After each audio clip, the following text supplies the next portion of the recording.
For the first time ever, the USL Championship welcomes fans to FIU Soccer Stadium as we welcome you to tonight's matchup presented by Helbiz between Miami FC and the Tampa Bay Rowdies.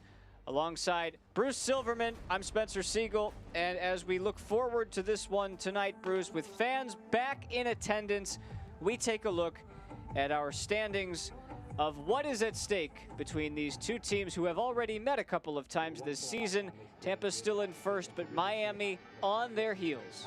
Well, Miami unbeaten in their last four. Tampa Bay has dropped their last two, and the last time these two teams met here at FIU, the orange and blue get the win, first time ever, over the Rowdies. So tonight is a very interesting matchup with a lot of storylines to take a look at.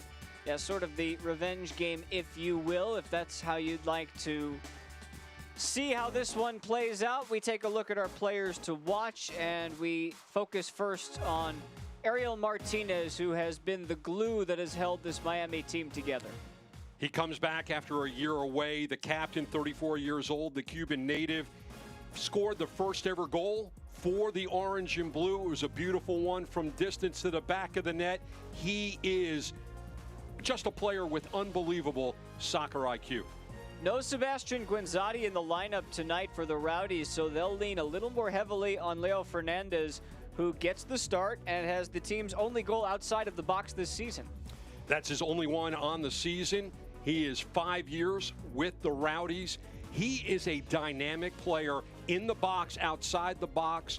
He is a guy that they're going to want to get the ball to and let him take the rips on Sparrow. So with that, we look at our starting lineups for tonight. We show you how it plays out first for Miami, and Paul Dalglish has told us that this is a very flexible system and they can really assimilate within a game however they'd like. That's true, and Paul also likes to play run and gun. He likes to go at net. He likes to score a lot of goals. One of the reasons why the veteran is up top, and then right behind him, Ba, Da Silva, and Francois. This is a formation that can score a lot of goals if the Rowdies will let them into the final third. On the other side, with no Guinzotti in the lineup, you're asking the question, who else besides Fernandez can step up in this 11? And that's an interesting question because you've got 8 goals with Guinzotti on the bench. Steinberger is a veteran. You got Fernandez on the left. The passing in this 3-5-2 is going to have to be precise. They're going to have to find passing lanes. And sometimes in this building, passing lanes against Miami FC can clog up like I-95. So it's going to be a fun one. I'm looking forward to this one a lot. I-95 would be one way to get between these two cities, although you have to take a couple of extra routes in the process. Big-time Sunshine Showdown kickoff on the other side.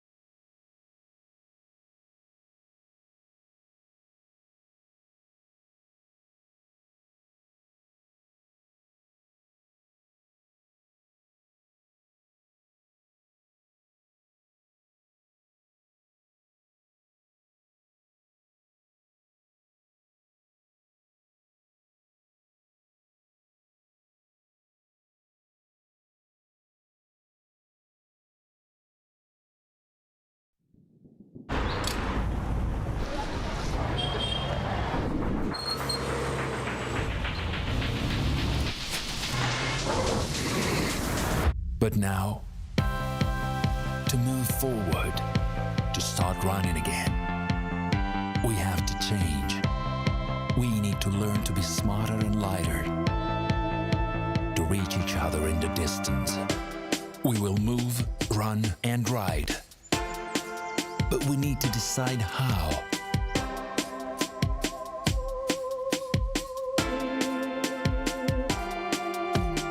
Because our choices can change everything.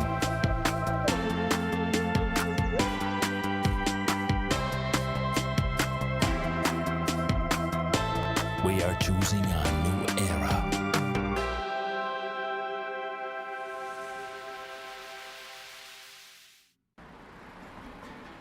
This is a football city. From the grassroots to the turf.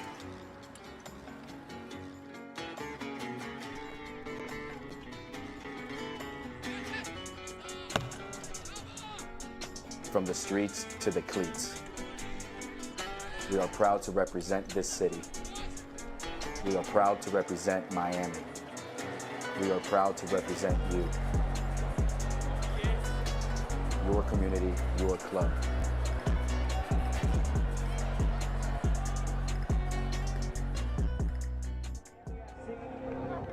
We are just about ready for kickoff here at FIU Soccer Stadium. Miami FC and the Tampa Bay Rowdies. Excited to have you along. And Bruce, as we get into this one, we surely have to know that for both teams, it's a rivalry that's been renewed after a week ago. Well, it's a rivalry that dates back to 2016, if you go back to the old NASL days.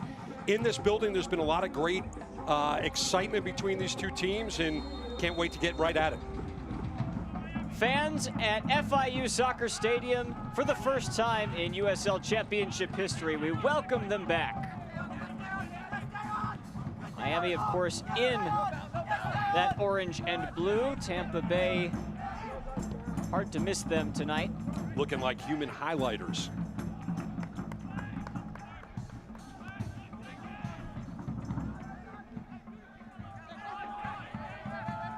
Now we'll see just how this Miami formation plays out. As Paul Dalglish has said a number of times, very flexible, especially with that man, Ariel Martinez, in the mix. Othello Ba playing up top as Francois gets his cross in.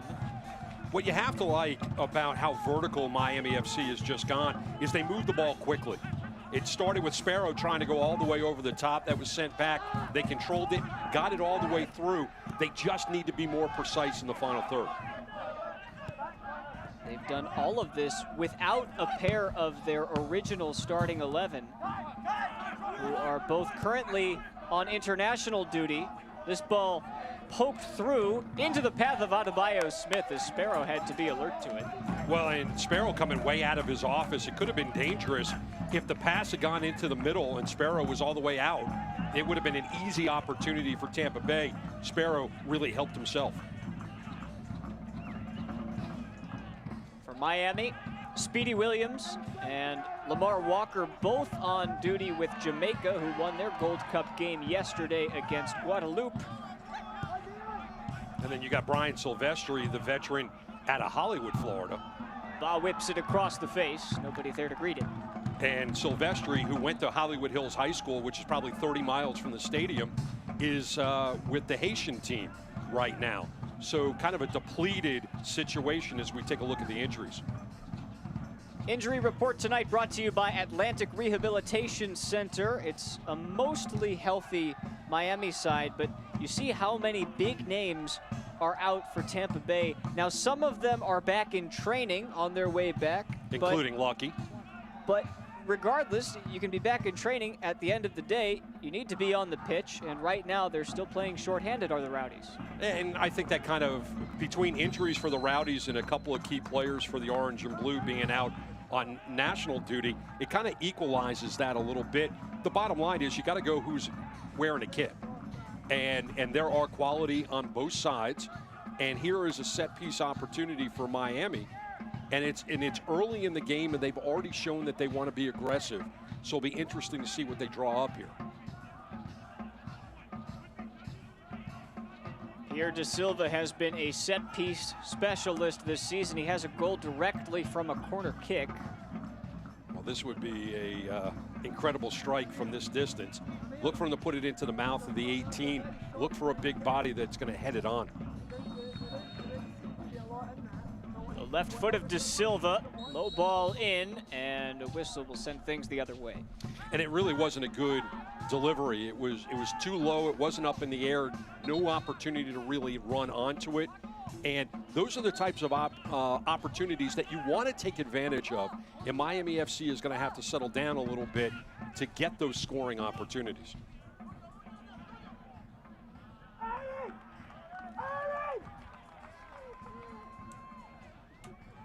Paul Dalglish, the head coach for Miami, not on the sidelines today, still working his way back from a positive COVID test earlier in the month. Now, he was vaccinated, and he hasn't brought back his back-to-back negatives just yet, but he is in the building, and he is delivering the orders from a distance. Well, actually, he has tested negative twice, but he still has to wait a 10-day period.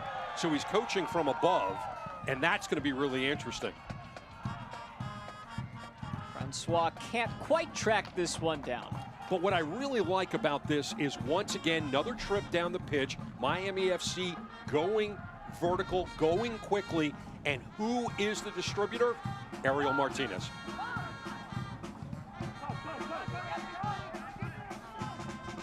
You know, one of the other things is, Spencer, the crowd.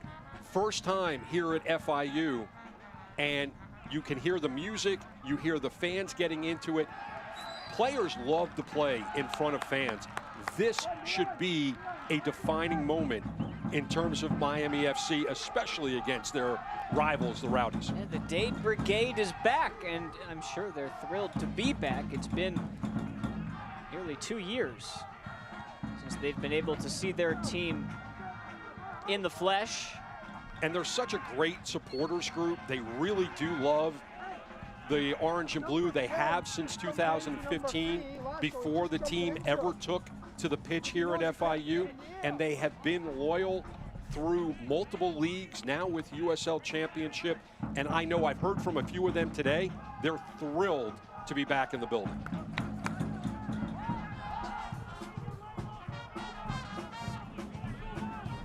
But you also, Spencer, you're talking about Dade Brigade. You also have two groups that came from the Tampa Bay area, including Ralph's Mob, who are in the building as well. So shout out to the fans that made the road trip. Cleared away by Craig, only as far as Hilton. Martinez on the outlet, releases Francois, and Miami have numbers. It's a 3-on-2. Martinez in the middle. Ba on the near side. Here's Pierre Da Silva. Looking for help, chips it up for Francois. The flag has been holstered. Look at all of those yellow jerseys getting back in transition. Now they've got numbers behind the ball once again. And once again, another trip down the pitch started by Ariel Martinez. Where he passed in the mouth of the 18 is basically where he took the first shot and scored the first goal for Miami FC back in 16.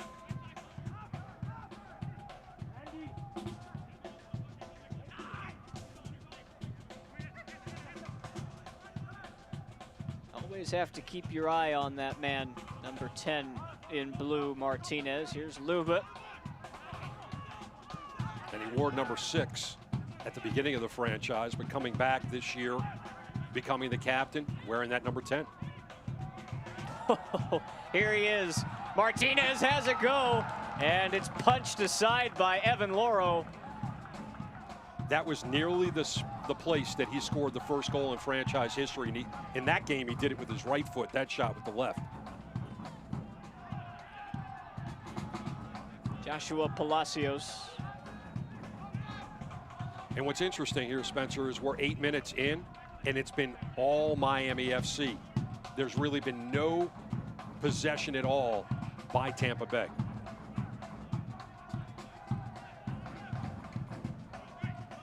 Callum Chapman-Page nearly gives it away. Da Silva dispossessed by Hilton. Once again, the press is a smothering defense for Miami. Seems to be no outlet at the moment for Tampa. And it's Tampa Bay committing the foul, forced lasso. Getting So involved. Da Silva is back on his feet, and you see Ariel Martinez doing his job as a captain to try to get the referee to not only take out the Barbasol, but also to take the yellow card out of his pocket. Doesn't look like the card is coming, but this may very well be card worthy. And you see the way he gets cut down, probably not card worthy when you slow it down, but nonetheless, great opportunity for Da Silva right here. And you can hear there's lobbying for a card on the fourth official. And there is a conversation now between Lasso and tonight's referee, Elvis Osmanovic. And, you know, Forrest Lasso, who is the captain for the Rowdies. And right now they've avoided the first card of the evening. Now, is this within De Silva's range? Would be quite an effort. De Silva goes back post, and it's out of the reach of Palacios. But I like the idea on this one. He just needed to put more air under it. It got out of play too quickly. But if he lifts it up a little bit more, he's got a player onside, able to play with the head just a little bit. Oh, look out, it's given away, and Martinez has a free look at goal, and he does not miss it. Ariel Martinez finds the back of the net with the left foot. Now he is the leading scorer for the Obies. 1-0, his third on the year. He knew exactly what to do with that. This is why he's 34 years old. This is why he is such a brilliant footballer. He was patient enough to get it around the keeper, gets around the defender, and he really had to thread a needle because of the defender that was sitting on the goal line. Nonetheless, makes it a 1-0 game in the 10th minute. And that is, like I said, his third on the season. The Cuban native who spent 4 years at this club prior to rejoining them here for 2021 has thrust his team in front. And I would say after 10 minutes, deserved the way that they've come out. Absolutely. Miami FC has come out to play exactly the way Paul Dalglish wanted this game to go. It's not the way Neil Collins wants it to go. Miami FC has got the ball. They're dictating the pace. They're moving it around. They've had great opportunities. And then if you leave Ariel Martinez that type of time, he's going to make you pay.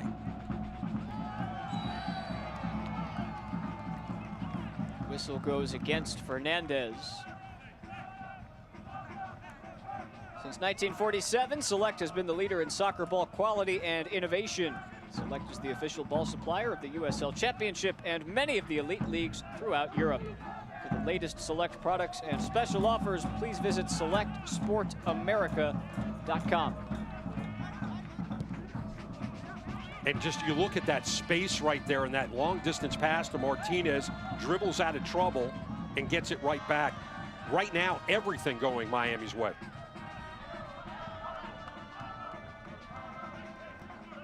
Martinez is the first Miami goal scorer to get to 3 on the season.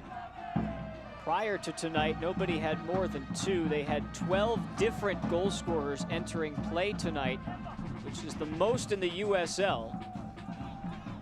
And Dalglish made a point of that when we spoke to him yesterday about the fact that they've been able to spread the wealth around.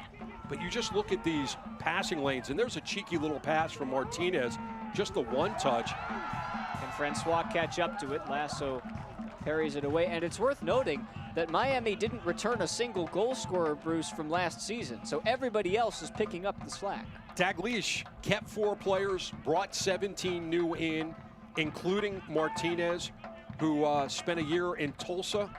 But Ariel Martinez, since 2016, has been the heart and soul of this team. He wasn't a captain back then, but he absolutely earns that captain's badge here in 21. He is a veteran. He is great in the locker room. He's great with the young players.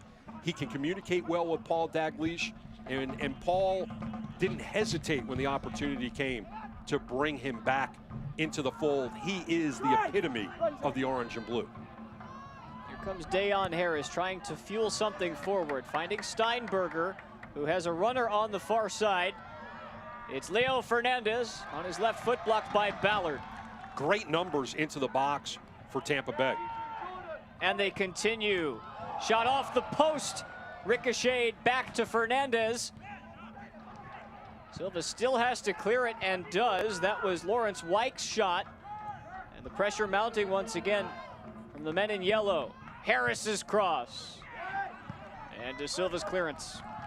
Yeah, great job on defense by Miami. Even better job on offense for Tampa Bay to really have their first good look. Unlucky that it found that left upright, but at least they got the shot on goal. At least they had numbers in the box. They need to duplicate that. Martinez has way too much space for Tampa's comfort. And Luba's cross is just out of the reach of Francois, but this is end-to-end action thus far.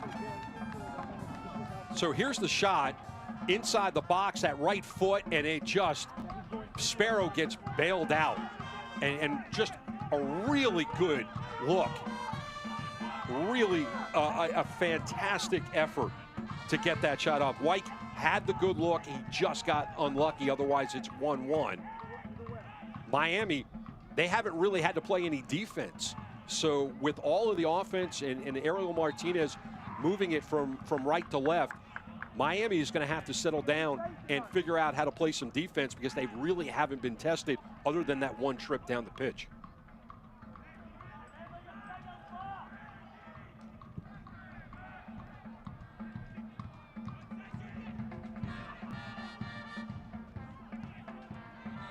Francois is fouled, celebrating his 28th birthday today. Happy birthday, Cristiano, the Haitian.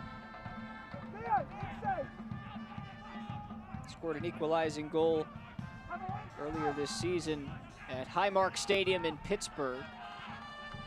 And that's such a great building. What a great venue to watch soccer in USL Championship. And despite the passing lanes really not being there for Miami FC, they've been so precise. They've been able to beat. Like that, back for De Silva. It took a deflection. It's out for a corner. And Miami are running Tampa all over the pitch tonight.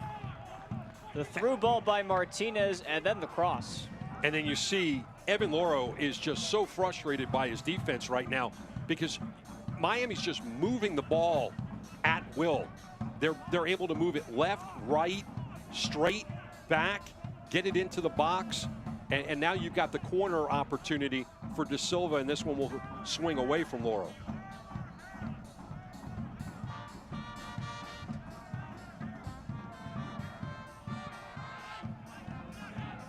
Again, the cross could not reach its intended target.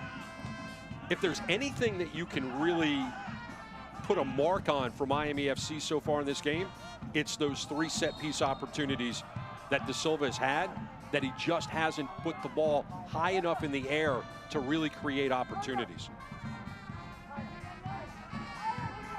What Tampa Bay needs to do right now is they just need to find a way to play vertical themselves. And they just have, here Bod just coming up and he's clogging it up, and sometimes you don't see that from a forward. And right now Miami playing with so much confidence that they can play such a high line and make it really difficult. You know, we talked about it in the opening, and I said the passing lanes get clogged up in this building like I-95. I should have said 75 because that's more the direct route from Miami to Tampa. But right now, Miami doing a great job of going from right to left and making it very difficult for Tampa Bay to go from left to right. Is that Callum Chapman? That is Ballard who's down. Okay. Ballard, and he's had a tough time on that right side. He's been banged up a little bit. First time that he's coming up slow. So there's some talent on the bench. If he can't go, one of the guys that you might be able to look at in this position would be Robert Baggio Cassera, who years ago I nicknamed Notorious RBK. And he's a guy who's coming back from injury and coming back to Miami after being away for a couple of years, but it looks like Ballard's going to be okay. Bruce Silverman, you of course were the former voice of this Miami team when they were in the NASL among some other leagues, and when you see the team that has become the Miami FC in 2021, what sort of similarities still remain from the time back in 2016 through 2018? So I was there through 2 coaches, Alessandro Nesta, the Italian, and then also Paul Dalglish. This team that Paul has right now is very similar to the team that he took over in 2018, with a lot of talent, a lot of vertical attack, taking advantage of solid passing, and then really taking opportunities at net. in 18 and in 19, Miami FC scored a ton of goals, and Paul Dalglish he told them shoot, shoot, shoot, and shoot, and they did.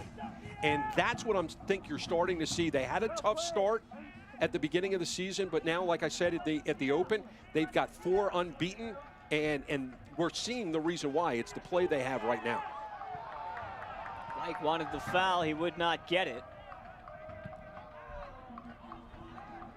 Brought back in, though, to Lawrence Wyke, who has options to aim at. He finds one of them, and the deflected cross just missed the near post.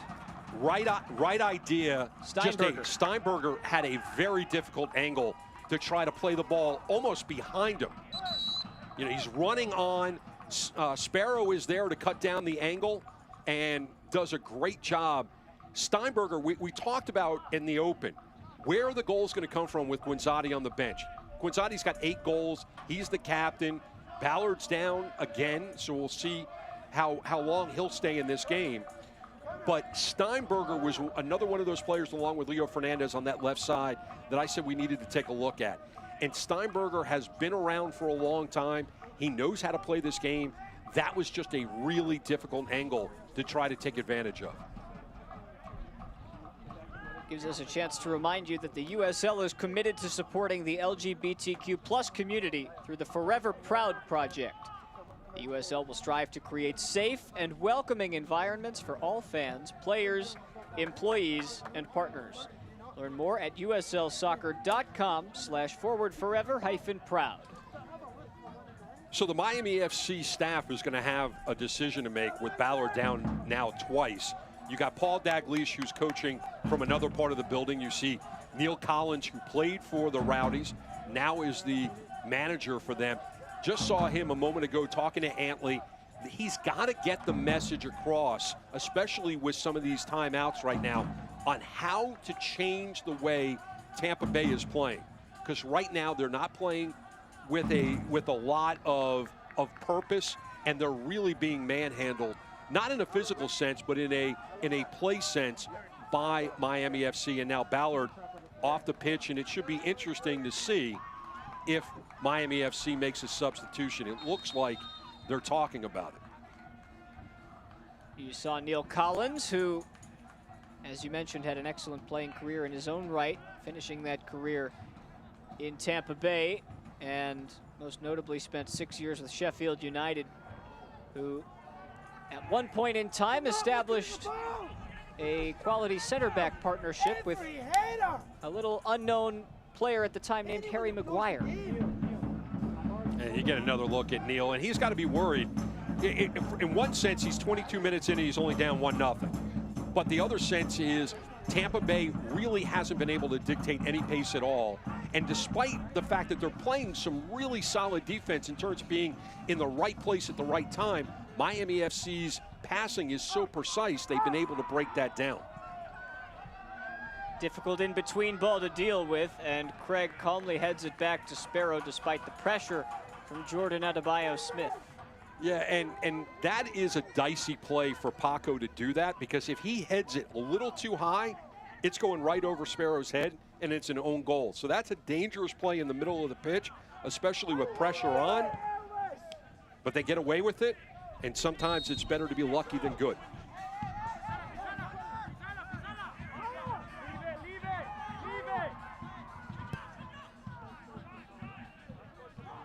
This Miami team, who did not have a win against Tampa in the franchise's history, going back through beyond the USL Championship days and into the NASL.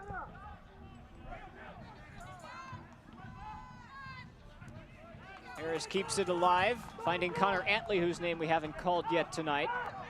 Wyke's touch is too heavy. And away go Miami once again.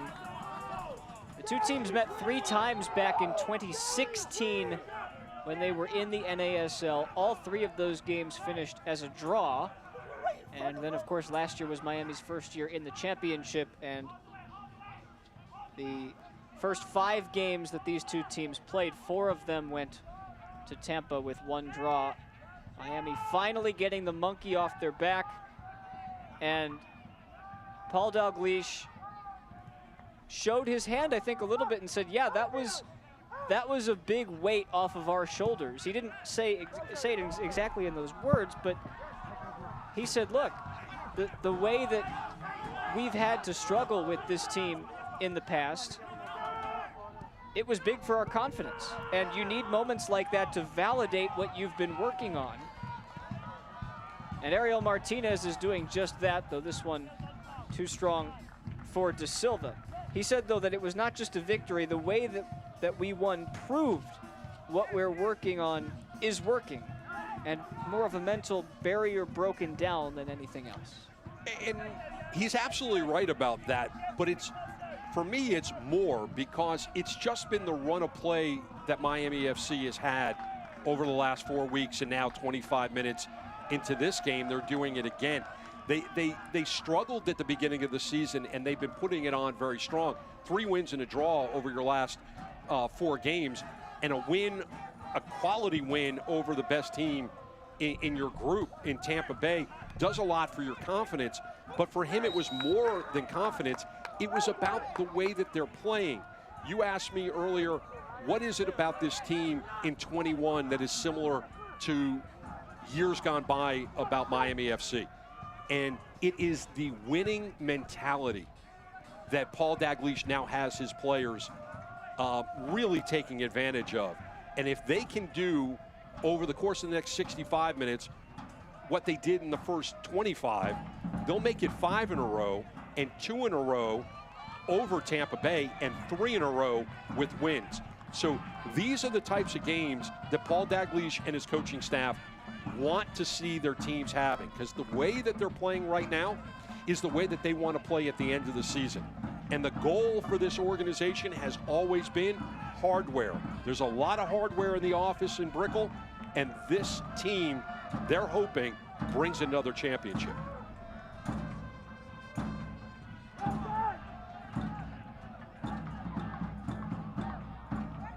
Given away by Chapman Page.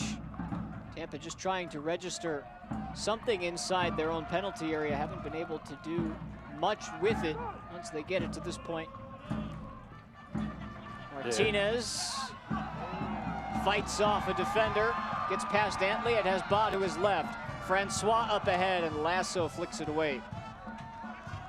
You know, I know we're only 27 minutes into this game, and I've seen dozens and called dozens of games with Ariel Martinez playing. Here he is. Martinez, Francois, Ariel Martinez, and safely into Loro's hands. Even at 34 years old, this is one of the best games, just 26 minutes, 27 minutes in, that I've seen Ariel Martinez play. He's always been in the mix, but the way that he is directing traffic, the way he's distributing the ball, is the key reason why Miami FC is dominating this game. Dalglish calls him Benjamin Button, and he also very matter-of-factly stated, I wish he was 25, not 35. I gotta tell you, right now, he's playing like he's 25 years old. You know, Ariel Martinez loves to play football, and he loves to play with Miami FC. And this added responsibility as a captain, you just understand why he is the captain of this club. And he is, you know, he is the only guy on this roster, he is the only guy on the sideline that knows what it was like in that very first game. And as we talked about earlier, he's also the first ever goal scorer in this club's history. And take a look at Ball getting cut down. Yeah, Steinberger will see yellow. Got to make sure you keep your eye on that, because those yellow cards can get lost in the mesh of these jerseys. But that is the first caution of the night, and it will also allow Miami to make a substitution. Indeed, Richard Ballard's night is done, and as you so adequately predicted, Robert Baggio Casira will take his place. RBK, who as a rookie in 2017 really excited the crowd and the fans and his teammates as a left fullback at the time, and we'll see if he goes into the right fullback position or if they move Lobe over. Baggio Casero can play both sides equally.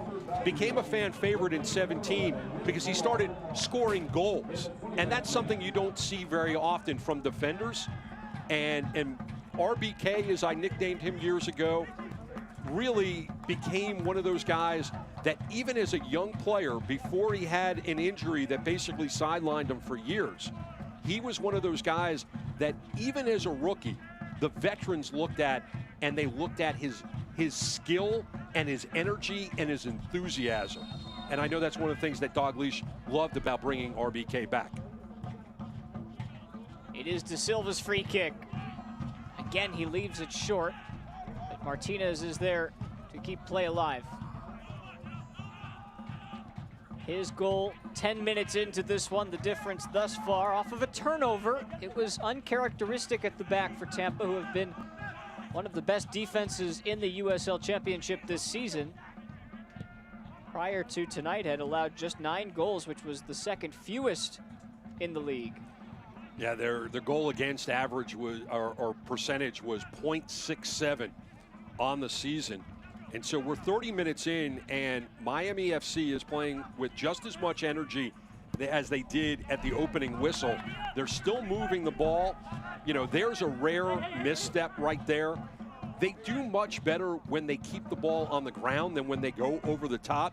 That has been something that you could say about Miami FC going all the way back to the Nesta days. This is a team that likes to go vertical. When they go over the top, it's hit and miss. But when they keep the ball on the ground, Spencer, like we've seen with Ariel Martinez and the way he's distributed the ball, they are so incredibly effective. I will say this, something that Neil Collins did during one of those stoppages of plays when Ballard was down, he was able to settle his team down. They're playing better defense, and they're making it more difficult for Miami FC to move quickly from right to left.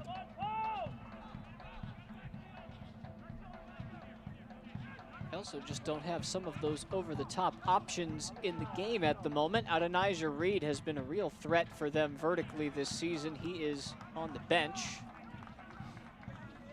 Yeah, and I wish we could go back, and I showed it to you before we went on the air, the pass from Blake Smith to Jaime Chavez, about that spot right there where Lobe picked up the ball, or that was actually Paco Craig, and that volley from long distance against Tampa Bay in one of those ties in 16. It was a brilliant goal, and it was one of those goals that fans for both of these teams still talk about to this day. Here's De Silva finding Francois on his birthday, and the flag goes up belatedly. And it's interesting about that because you look at Francois and he knew he was offside. and the reason that even though the flag went up and you heard the whistle, the reason he missed that shot is because, number one, he didn't expect to get into the box that easily. And number two, he thought the flag stayed down. So by the time he went to kick it and he heard the whistle, he pulled it.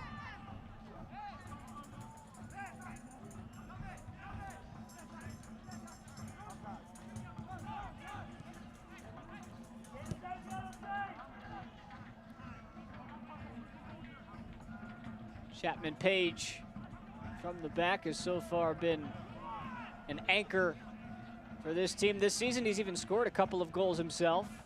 Had a game winner a couple of weeks ago. It's also good right now, Miami FC working the ball to the right. Their attack has really come from the left and the center, but important to get a couple of touches to RBK because he's coming in cold. You don't expect that defenders really will get subbed onto a game at all. And when it happens in the first half because of injury, you want to let those players get a couple of touches, get the nerves out so they can settle down and play the rest of the way, because RBK is going to have to go 60 minutes.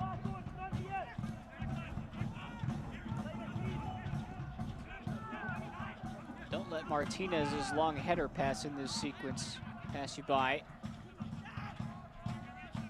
Has led to this Miami build. De Silva for Luba. Back to De Silva. Here's Othello. Bah! Boom! 2-0. Once again, the buildup coming from the left side, finding the passing lanes. The centering pass was just brilliant. And to get the second goal in the 34th minute, Miami FC just putting on a clinic right now. He scores his second USL Championship goal. Othello Ba, the Liberian. And what I loved about this sequence is De Silva with a really great centering pass and Ba volleying it home. He did that one touch and he just volleyed it home, put it into the back of the net. It was the best delivery we've seen from De Silva on the night, and Ba just punching it home, just the ball just off the ground. That's the way that you play some football. Team leading 4th assist for De Silva. And if we had the time, I wish we did, I'd love to go back and see where that rush started, because it seemed like Miami strung together about 20 passes in order to get to the point where they scored that goal. It came up the left side, as I was talking about earlier, played a little bit into the center. Martinez in the mix. The ball gets sent out wide to De Silva, who centered it perfectly, got the ball just about a little bit above ankle height, and Ba and De Silva just got cut down. That was Aaron Guillen, who receives the yellow card.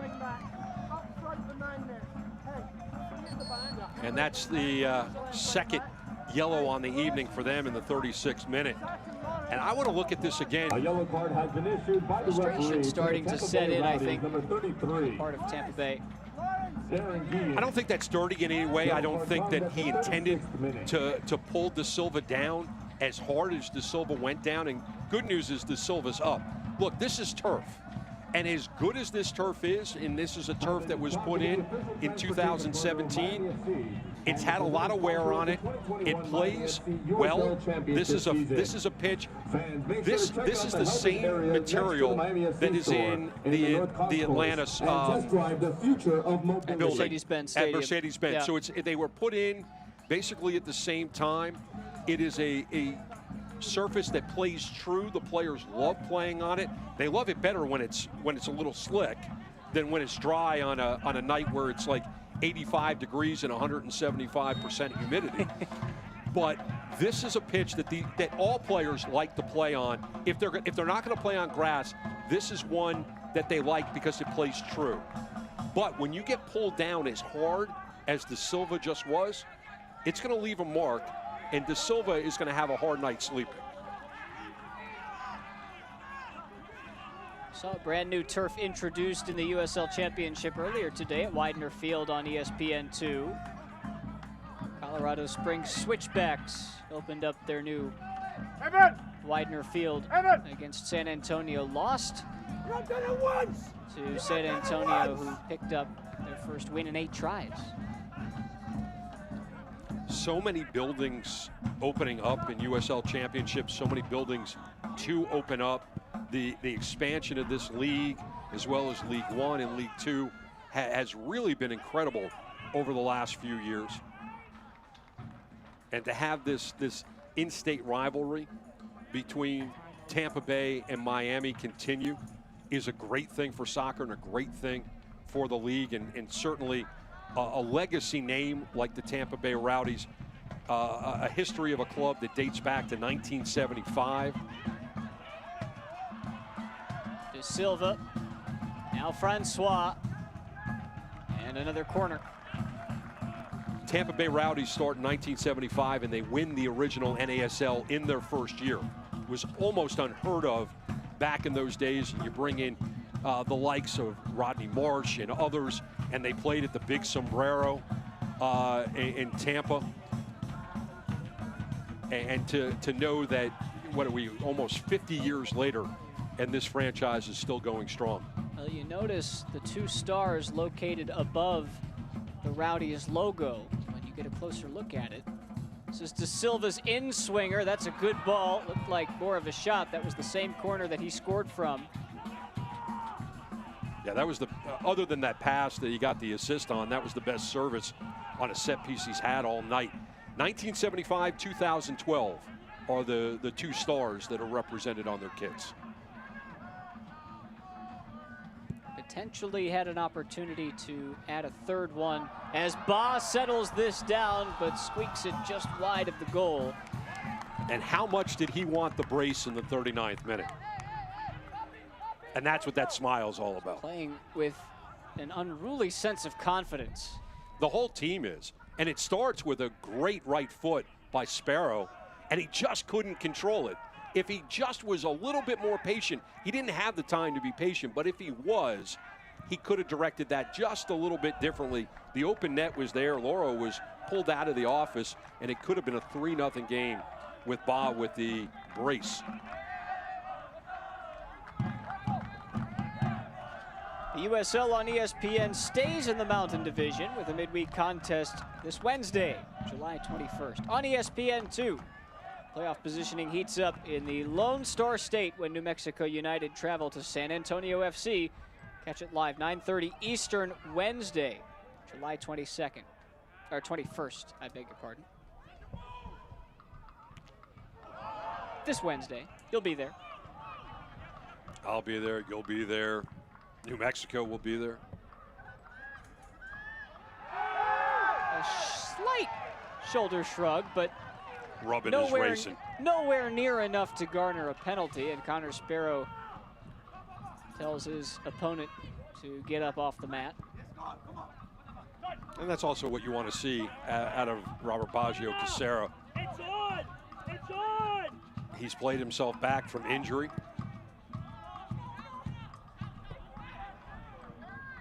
Connor Sparrow wants a clean sheet. That is for certain. Just one clean sheet this season for the new Miami FC keeper. The question right now is, you have the tale of two teams. You got Miami FC unbeaten in 4, winners of 3 or 4. And then on the other side, you have Tampa Bay, who opened up the season with 5 straight wins. And now they're on a 2-game skid, potentially the way they're playing right now. And if this 2-0 lead holds up, Miami FC would have 2 wins in 2 tries against them, 2 wins on 3 tries on the season against Tampa Bay. And when you see a player throw a ball into the ground like that, that's just frustration setting in.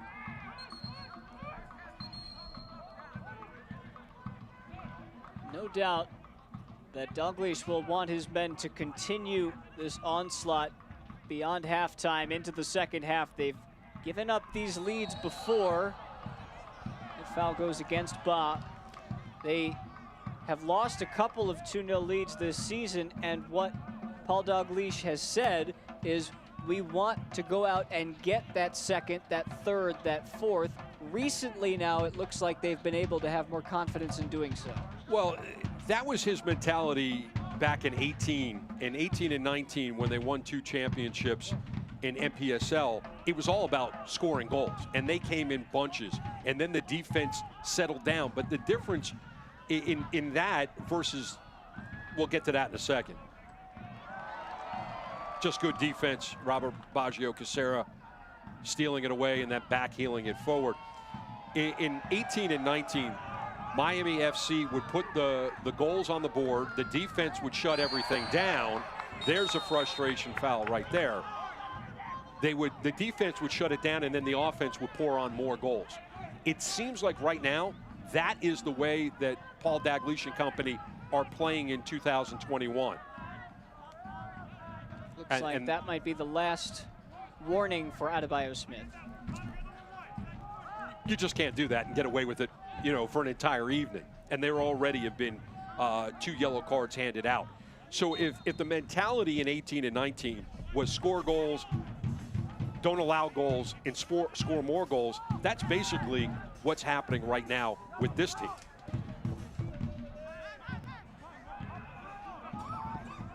There is a fluidity about Miami over the last month, and they've once again showcased their talents tonight. And that was a word that Paul used with us yesterday. He likes the fact that they're playing fluid. Like that, Francois.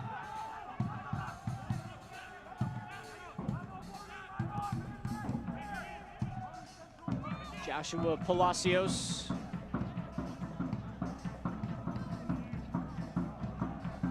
Martinez.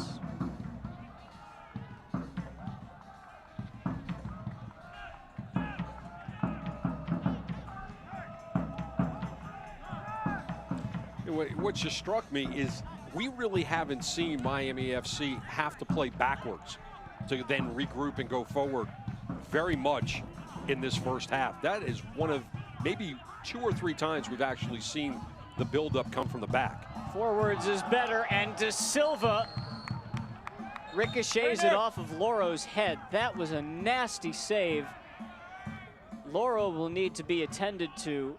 De Silva looked like he may have put that one on frame if not for Loro, who has stayed down. Francois, nice little pass and just a rocket shot from that left foot.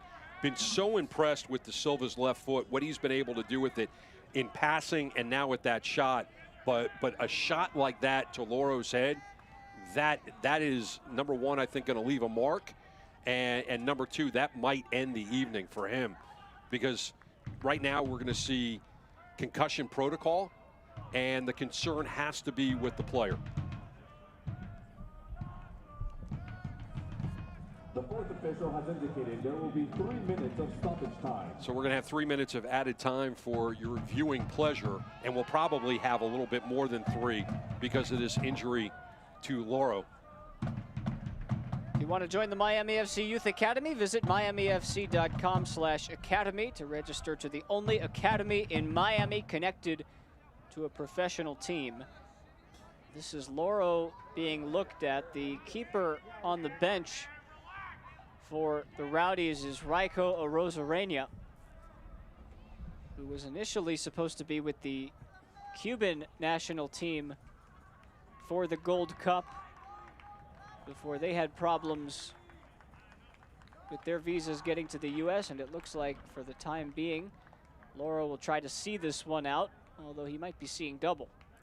Or triple or quadruple, and this is not the time for Loro to face a corner, and yet he's doing it. They might have to reevaluate in the dressing room at halftime, but in the meantime, Loro is there for this. De Silva's outswinger is a good one. Akinyode couldn't wrap his foot around it. Martinez resets, and his through ball too strong for Francois. I think Francois thought the ball was coming to him rather than having to run on it. Really a rare misstep by Martinez, and I'm not even sure if you could put that at the feet of Martinez, if it was really more of Francois not running onto the ball. But right now, if Tampa Bay wants to get back in this game, they've got to do something with the last minute or two of stoppage time here. And all of a sudden, this is like, with Leo Fernandez right now trying to throw the ball in, this is the most sense of urgency that I've seen out of Tampa Bay in the first half.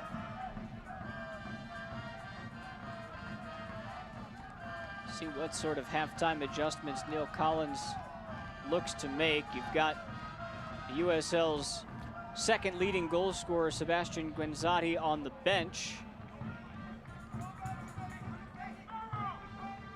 And that's a smart play by Sparrow to number one, let the clock run and keep it at his feet until he has an opportunity, and he has to pick it up.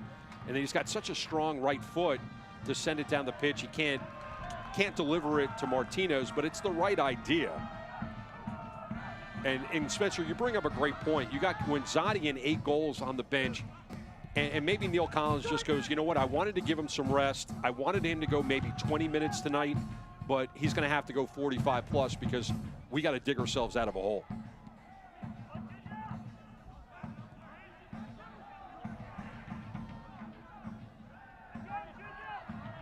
Guillen for Adebayo Smith. He's got numbers in the box. A lofted ball. Cleared away by Chapman Page. We're past the allotted 3 minutes, though we expected maybe another half minute or so beyond that.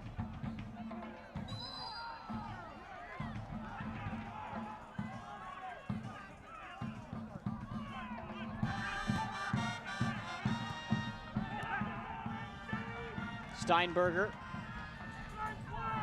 Over the top, Dayon Harris. Back for Antley. Drop down for Wyke.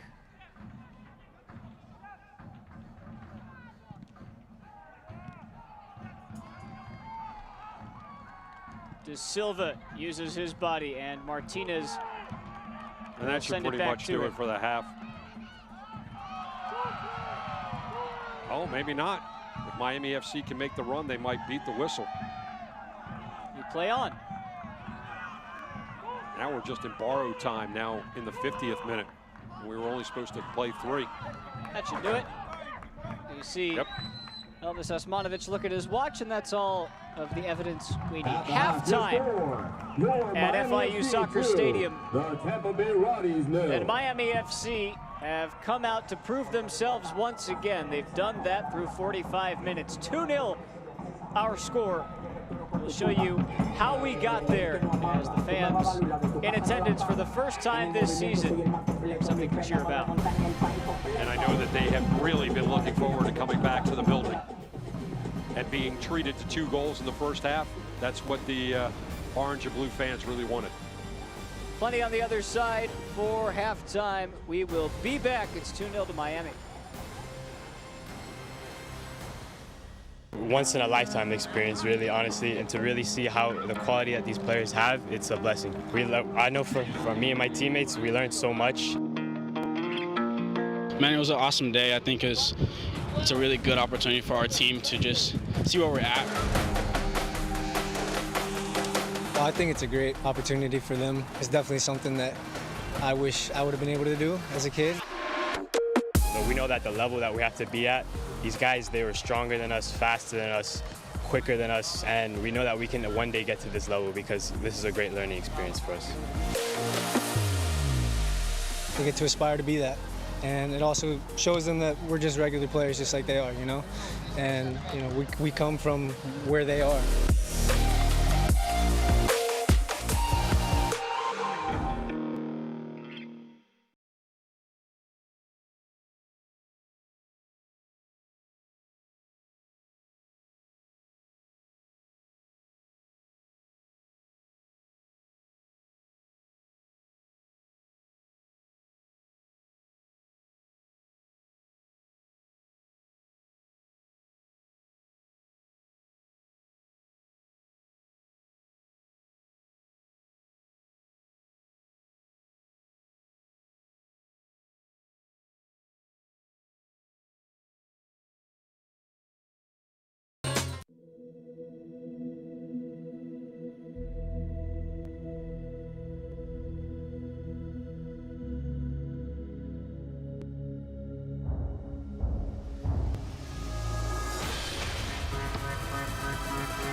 Halftime brought to you by Macron. Shop the 2021 Miami FC Macron jersey collection at miamifc.com. And as we hit halftime here, 2-0 to Miami FC, we've got to get you the highlights from around the rest of the USL. And to do that, it's Devin Kerr with the dish. Too many secrets in Week 13 of the USL Championship, so we're going to give you 4 games, 8 teams, and it's the dish. Kalen Ryden, the return of Lord Hellman, and the Golden Boot winner from 2019. Just kidding. It's Kalen Ryden, black and yellow. No more Monarchs jerseys, just goals from the center back. Repetto, put this on repeat. 1-1 Charleston Battery, but the 52nd minute is going to be really kind to New Mexico United. Devin Sandoval in the black and yellow. 19th goal overall for New Mexico United. They get the 2-1 victory. West supersedes the East once again. More from the Tampa Bay Rowdies. Move, Rowdies. Get out the way. There's a train coming through by the man named Derek Dotson.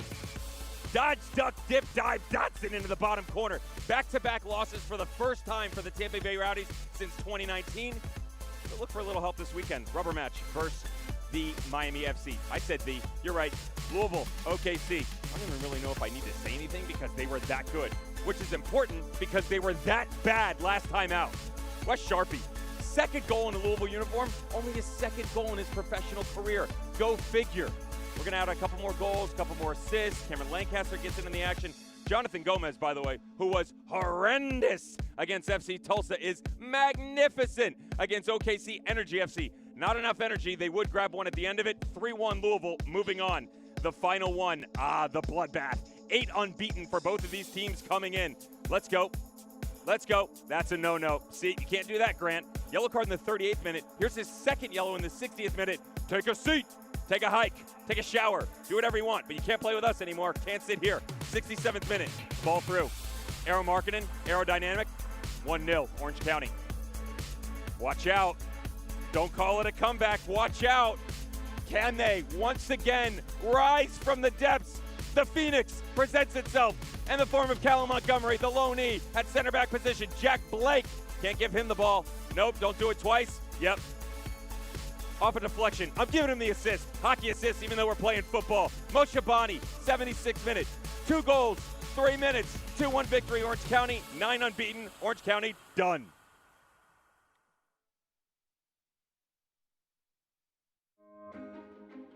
I am a first-generation student here at Bellevue University.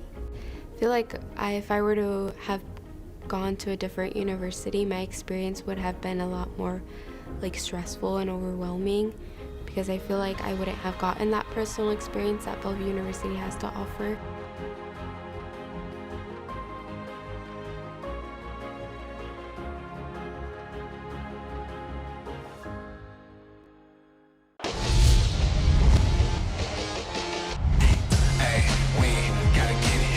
And the save from Cardoni, it's there, and Cardoni with a huge save. Beautiful ball through, and that's in. Brilliant. Daniel Bruce with a stunner. Yearwood now. Yearwood for New Mexico.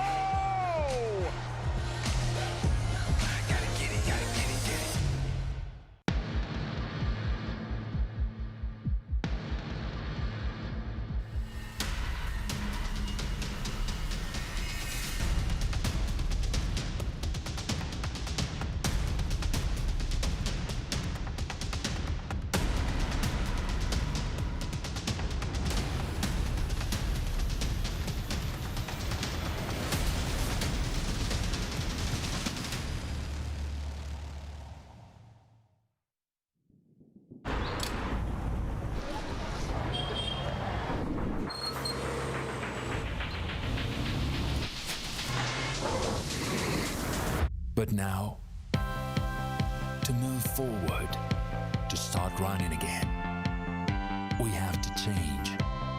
We need to learn to be smarter and lighter, to reach each other in the distance. We will move, run, and ride. But we need to decide how.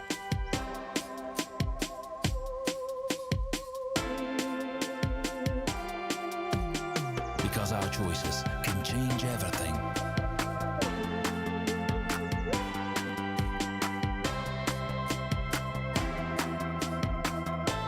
We are choosing a new era.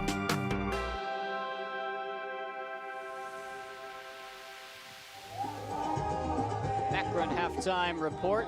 Fans of all different teams are in the building tonight. Miami, the Rowdies, you name it. Just happy to have fans back in the stadium. Here are your news and notes as we head into this week of USL Championship action. Yeah, the new announcements, the new crests coming in both the Championship and League One. Thoughts, Bruce, on both of those? Hey, I'm digging the names. I mean, Union, nothing wrong with that, but Hailstorm, yeah, I'm digging that. Good-looking looks for both of those clubs. Yeah, hard to argue with either of those, honestly. Very uniform, very well-crafted. Haji Berry did not score today in Colorado Springs' loss, but he is still the player of the month, and rightfully so, the USL Championship's goal leader. And, of course, the championship on ESPN. That will be back on ESPN2 on Wednesday, San Antonio and New Mexico. So here are your standings. Now, these standings that we're taking a peek at now are updated live, and that is with Pittsburgh holding a 1-0 lead over Loudoun and Hartford trailing at the moment to Charleston 1-0. It's going to be a fight with the top 4 teams in this division making the playoffs. And Paul Dalglish, when we spoke to him, talked about he just wanted to be in a playoff position. He kind of downplayed 6-point games, which obviously this is one of them. But if this result can hold and Miami FC can be 1 point behind both the Rowdies and the Riverhounds, the way they're playing right now, it's going to be a fun second half of the season for Miami FC fans and the opportunity to make the playoffs. Yeah, it's funny. He said even if a result doesn't go your way, you know you have everybody else taking points off of each other. Just win games, put points on the board, good things will happen. And we see that coming to light right now, starting with Hartford, who are trailing Indy and Memphis, tied at the half. Mentioned the San Antonio, Colorado score from earlier in the day. Those are a look at just some of the games going on right now. Big slate tonight in the championship. And as soon as all of these fans are done with this one, I'm sure they'll fire up the next match on ESPN+. But when we come back, we'll show you how we got the 2 goals on the board for Miami. That on the other side. This is a football city. From the grassroots to the turf.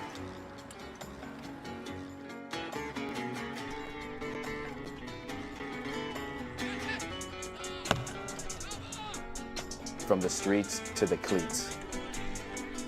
We are proud to represent this city. We are proud to represent Miami. We are proud to represent you. Your community, your club.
Back at FIU Soccer Stadium, he is the former voice of the Miami FC. That's Bruce Silverman. I'm Spencer Siegel, and we are happy to have you along for just about half number 2 in a matter of moments. But first, let's show you the 2 goals from Miami and the rest of our first half highlights.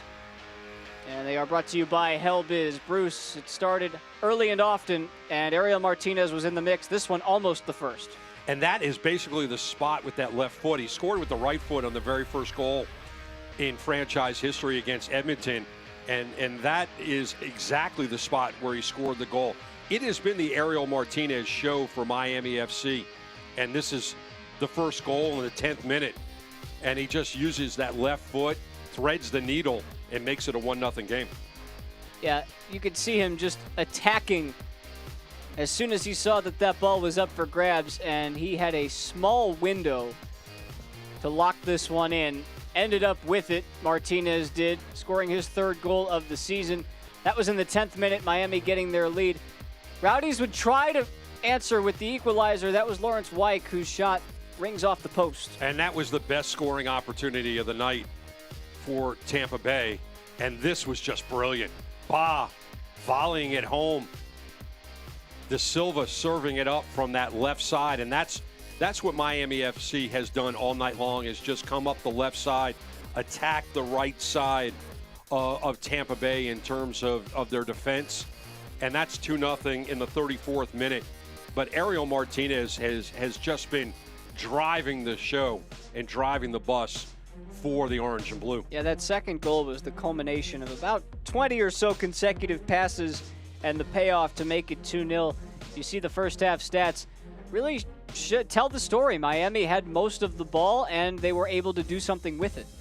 Yeah, it's 66%, and actually it appears at 66, it was more like 75-25 if you just kind of looked at the quality of possessions. The only stat that, in my opinion, ever matters is the one up top, and that's 2-0 in favor of the orange and blue. Tampa Bay is going to make a couple of changes. They're going to make 3 changes, and one of them is Guinzotti, and we were expecting that. Yeah, we see Sebastian Dahlgaard, Jan Ekra, and the aforementioned Guinzotti. These are all attacking substitutions, as you mentioned, Bruce, and this is likely to shake things up. So I would have asked you, regardless of the substitutions, what does Tampa Bay need to do to get themselves back into it? This is a good start. A, make substitutions. B, make substitutions that are going to get you goals. And right away, Guinzotti is a big deal in that. And they're changing the attack. So you got Guinzotti coming in for Antley, and right away, that's going to change things.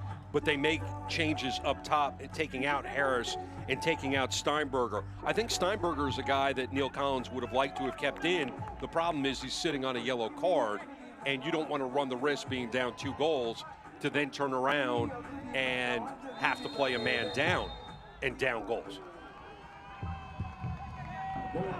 So we'll keep our eye on those substitutions, especially considering all 3 of them have come up top. That leaves the Rowdies with 2 remaining subs and as many windows as they need to get that done, since these 3 subs came at halftime. No subs for Miami. And I actually said that Guinzotti was coming in for Antley. He came in for Harris, so he's a team up top with Ekra and Dahlgaard coming in for Antley. They needed to show Miami FC something different in the second half, and making that change in the attack should pay dividends for them, at least in terms of creating more opportunities. What this is going to do is it's really going to challenge that back line of Miami FC with Lobe, Craig, Chapman Page, and now with RBK in there.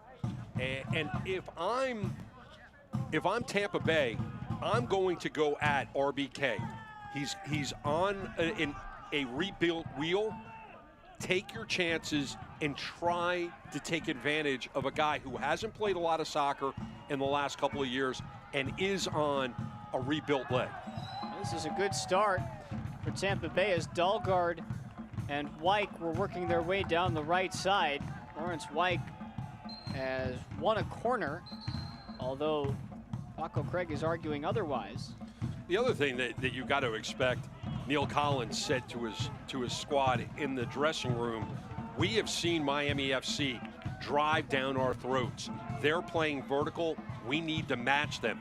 What will be interesting is Paul Dalglish has talked about how fluid his team is. It's going to test it right now. Flicked away by Chapman Page. And it takes a ricochet off of the corner flag, stays in play, and RBK will concede the throw. Jim, I'm working on it with you. I know that that's your thing. I don't want to steal it from you. No, it's okay. It's okay. Look, the fans refer to him as RBK. And we talked about when he came into the game, he became a fan favorite until he was injured. And then when he was injured, you know, everybody was wanting him to come back, and the injury was more serious than originally believed. And he was actually out for a couple of years, tried to come back, didn't quite work out, and now back and healthy. And had a couple of starts already on the season. So this is a really good test right now of what Miami FC is as a football club.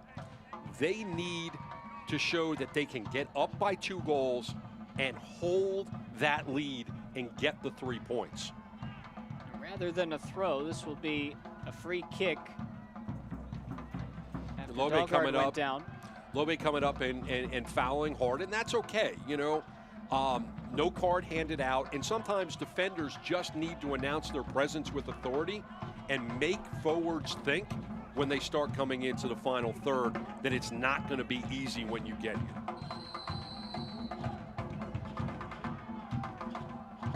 Lewis Hilton, good ball in, and it's flicked over the bar by Lasso. But in the first few minutes, the Rowdies have begun to inch closer. great opportunity. Look, the set pieces are going to come. It's a matter of, and that was actually Guenzotti with the header. Yeah. It's taking advantage of the opportunities when you have them. So Hilton comes up and he lofts it up there, and Guenzotti puts his head on it, looking for number 9 to split the lead right there. It doesn't work out, but it was an opportunity. And when those opportunities come, you try to build on them. And here, once again, this is what we didn't see in the first half from Tampa Bay, going from end to end. Downhill action. Adebayo, Smith, Akinyode pops it up. Sparrow cannot keep it in play. It's out for a corner, but Akinyode's initial deflection kept it away from the surging Wyke down the center. So Neil Collins makes 3 substitutions. He's got 5, so he's got 2 left. He does them right at the 46th minute. But more importantly, whatever he said to the club about going vertical, it's working.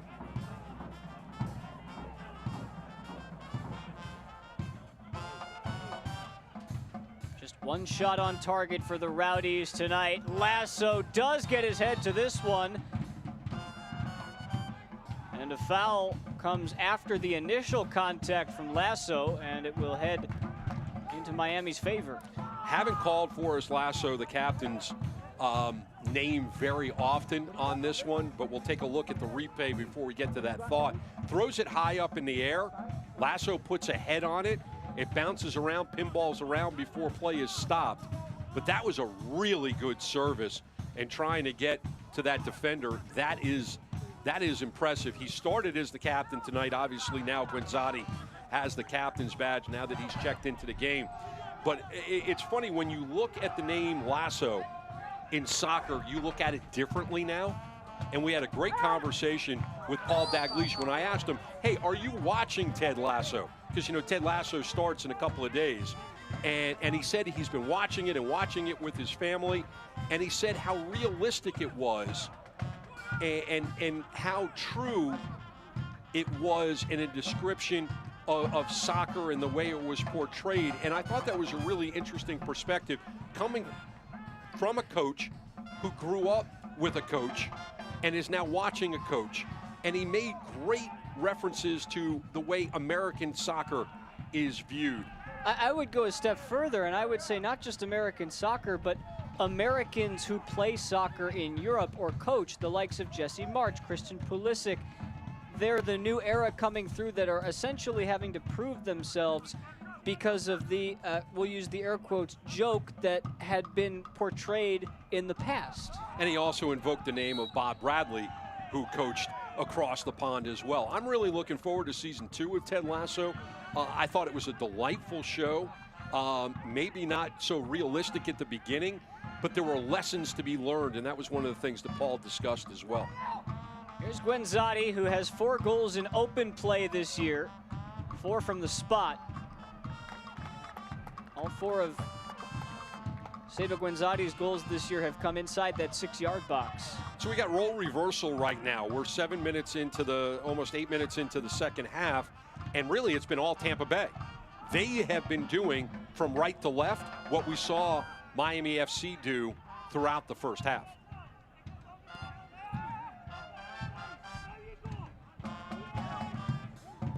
Fernandez, right at Sparrow. And that was not where he was aiming. He wanted to serve it in, and he wanted to have an opportunity for a play on Sparrow. Sparrow was just looking like a center fielder on that one. Here's Jan Ekra, just back from injury, working his way back into the lineup. They need him. They also really miss Lucky Kasana. Akinyode couldn't shepherd it out of play, instead plucks it up himself, and away go Miami. Martinez is onto it.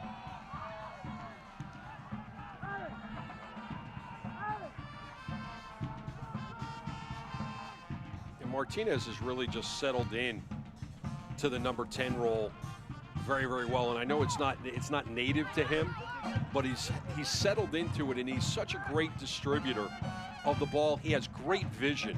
He sees things that most people do not see, and you can't really teach vision in soccer. It's either you have it or you don't have it. And once he sees the pitch, he's like a chess master, and he sees a couple of plays ahead, and it's a matter of his teammates joining him in the adventure. Ekra thought about teeing it up for a moment. Drops it off out wide. Solid defending at the back from Miami. They've done a good job to withstand the pressure in the first 10 minutes. But in addition to the great defense by Miami, what you're also seeing is a real strong push from Tampa Bay going forward that we really haven't seen any offense yet out of Miami FC. So RBK throwing it backwards, and now they're going to have to build from behind, but you see the numbers that are already towards the final third, making it difficult.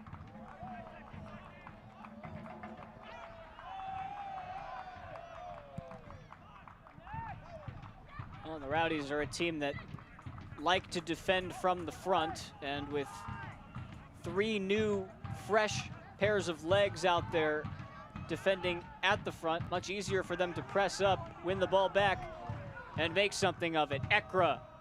And that's exactly what they've just done in this exchange. Dalgard, Guenzati, denied by Sparrow. Great defending. Everything but the finish, and Seba Guenzati nearly had his 9th. Absolutely fantastic goalkeeping by Sparrow, and you see it here. The attack is coming on. He knows it's coming. The service in, Guenzati with a brilliant head, and Sparrow just pushing it away, and then it's cleared out by RBK. Mark that one down. Sparrow with the punch.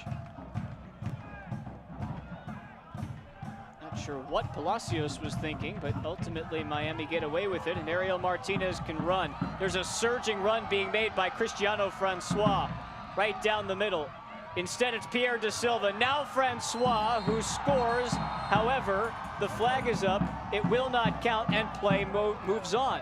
They've already put the ball back in play. Tampa want to go quick. They do go quick. Ekra is on the other side now. And it looks like they may bring the ball back. I'm not sure that referee Elvis Osmanovic was happy with the quick restart. Wow. Yeah, Elvis may not be happy, and Elvis is obviously not left the building. Flag went up on Ekra, so that's why they're bringing it out.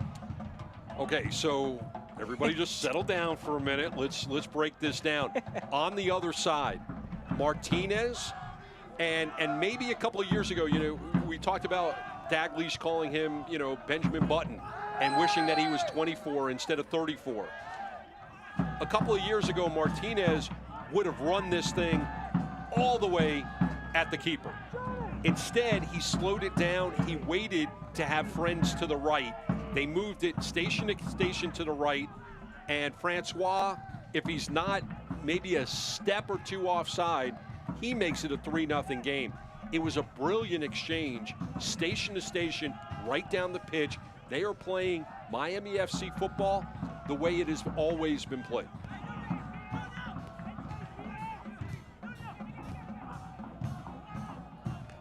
The very definition of end-to-end. Tampa Bay still find themselves down 2. Miami looking to run. Martinez. Oh, what a move by Ariel Martinez. He's got Ba.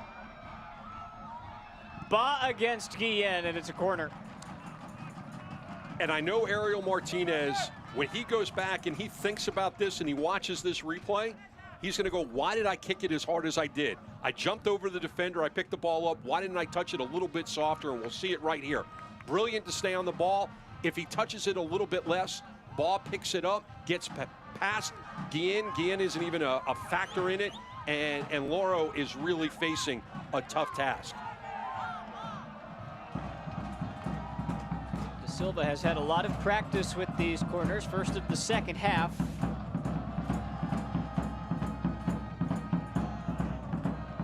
Lasso there to defend.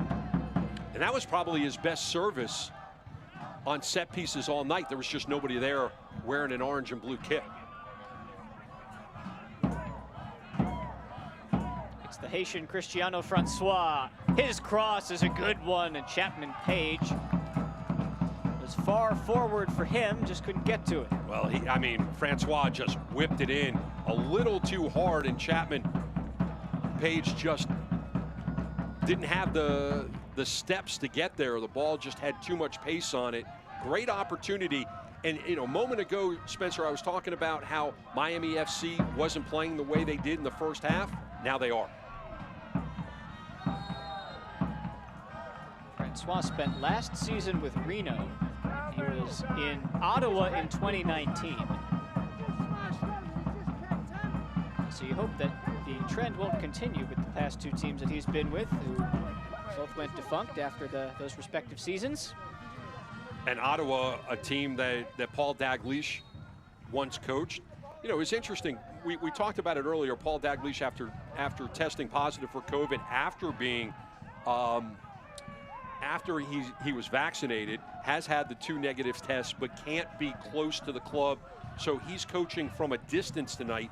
One of the points that he made was he has liked being above the pitch and watching and coaching from above, and he's talked about possibly when he is cleared to be with the club, continuing to coach from above as the yellow cards come out.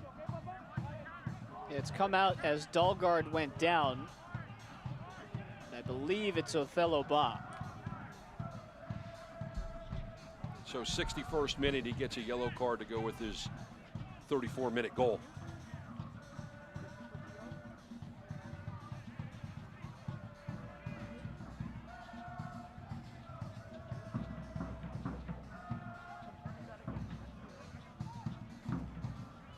So this slows everything down. It gives everybody an opportunity to kind of catch their breath a little bit. Barbasol goes down.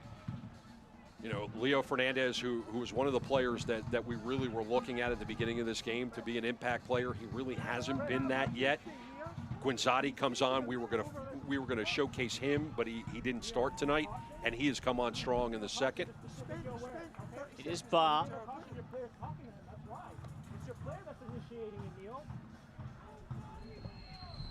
He's the first Miami player to head into the book as Hilton's service is punched away by Sparrow.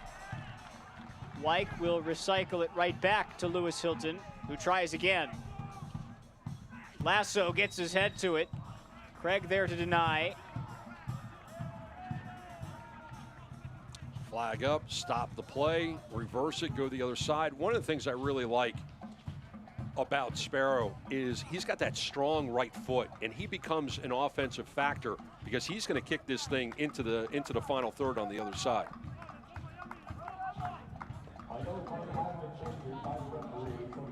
While he does that, Bruce, I know you miss a lot about calling games for this Miami FC team. So here, why don't you read that for us? The one at the bottom? Yeah. Okay. Let me make sure we don't have anything going on. Can't watch the match? Turn on Sirius XM 157, North America's only 24/7 source of soccer radio, featuring Ray Hudson, Tony Meola, Rodney Marsh, and all USL All Access with Mike Watson, Devin Kerr, every Tuesday night at 7 Eastern, and you can hear it live on the USL MLS, Premier League, and more, all on Sirius XM FC 157 and the XM app. All right, we'll circle back to that. I just know the people will listen to you more than they will me. So no.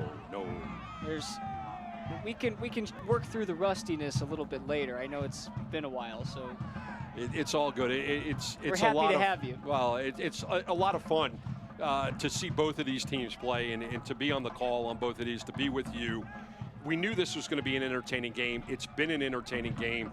It's become even more competitive in the second half as Neil Collins made those 3 changes. Dalglish and company had to make a substitution in the first half, taking out an injured Ballard and putting in RBK around the 30-minute mark. So you got 1 substitution on one side, you got 3 on the other. I think the 5 substitutions that we still have during the COVID era makes it very interesting in terms of the way that managers manage their workload. And it's going to be interesting to see now that we're in the last 30 minutes of this game, what does Collins do to continue to try to find some offense? And what is Dalglish and company going to do to try to clamp this thing down, get the 3 points, and hand Tampa Bay their second loss in as many games here at FIU Stadium? Both teams, as this cross finds Fernandez. Leo Fernandez gets one back, and Tampa Bay are halfway from tying this one back up. And don't we look like geniuses now that we showcased Leo Fernandez at the beginning of the game in favor of Guenzati? Ba's going to come out, but we'll get to that in a second. Brilliant ball into the middle. Fernandez plays it off the chest, slows it down. Rocket shot to the side net, beats Sparrow, and now this game starts to get really interesting because there's a substitution coming up as the goal scorer at the 34th minute. Ba is going to come out, and mostly that's because he got a yellow card in the 61st. Sean Anglin will come in for Ba. That's Leo Fernandez's second goal this year. He scored in the season opener back on the 1st of May against Charlotte. That was a 3-0 victory for Tampa Bay. And this is, once again, starting to look like a familiar script in games featuring Miami. It's gone both ways. They've come back from these deficits. They've surrendered these deficits. Now their test, can they hold on after their 2-0 lead at the half? 2 solid goals in the first half. They come out in the second half, and Tampa Bay took a page out of Miami's book and started running it down their throat. Now you're seeing Miami trying to play a little bit more vertical. They make their second substitution of the night. One of the questions I have is, are they going to run Ariel Martinez for 90 minutes? Because right now he's still the engine.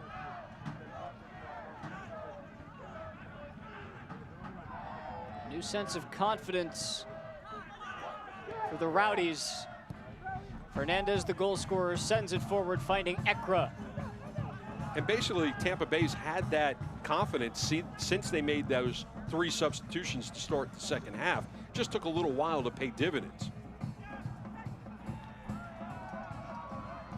Away goes Francois.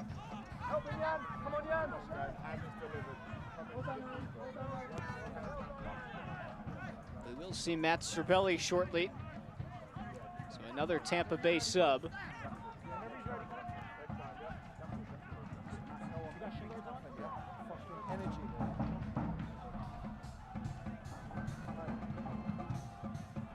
So Martinez now has slid out to the left. He's really been in the middle and the right.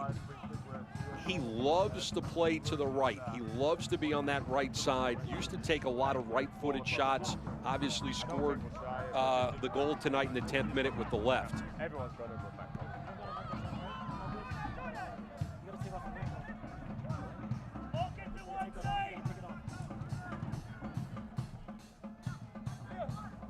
Fernandez again. Ekra. Here is Wyke. Given away. And Dahlgaard commits the foul. That should give Tampa Bay their license to bring on Cerbelli, who replaces Jordan Adebayo-Smith. Playing in that 10 role, Adebayo-Smith tonight. Wasn't heard from much. Tampa Bay Rowdies. Coming on is number 29, Matt Cerbelli. So now that's the 4th substitution for the visitors on the evening. Substitution coming at the 68th. Got to believe that Collins will hold on to the 5th for a while. Dalglish has got some decisions to make as he's made now 2 substitutions. But now, instead of having a defensive mentality, he needs to think, how can we be a little bit more offensive, keep our foot on the gas, make sure that this 3 points doesn't become 1 point or no points. Martinez gives it away.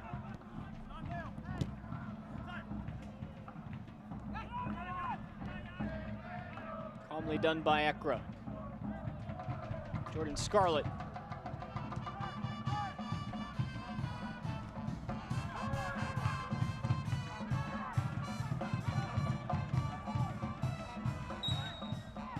Francois was chased down by Cervelli. There are options for Miami, and you would think, Bruce, both of these teams in their own way, in part for Tampa because of their injuries, and for Miami because of their international players out on their with their respective teams right now. It's a next man up mentality for both of these teams, which leaves the benches a little bit shorter than what they normally would be. But guys like Adonijah Reed, who are on the bench tonight for Miami, have a chance to make their mark late in this game. Look, when you are in the 18 but you don't start, when you're called upon, especially if you're getting the dress because of someone like Speedy who's on international duty, if you get called upon, it's your opportunity to shine. It's your opportunity to earn your minutes and to show your teammates and your coach, I can do this. And there's a reason why I'm on this roster, and there's a reason why you dressed me tonight, and I'm not going to let you down in the opportunity. But we're going to have to see what happens, because right now, the Rowdies, they want the equalizer. Hilton deflected by Craig. That one looked like it had eyes for goal. That's just a lot of traffic to cut through 30 yards out. Wyke's cross deflected off of Guenzati. And that's like he wanted a handball. That's the true definition of pinballing, because that ball just went back and forth between bodies before Sparrow was able to cut it down. 20 minutes to go right now. Miami FC really just needs to settle down, recognize and realize they've been in control of this game, and they've got to close it out. A lot of times teams, especially when they get up 2-0, that is the most difficult lead to hold on to, because if you don't get the third goal.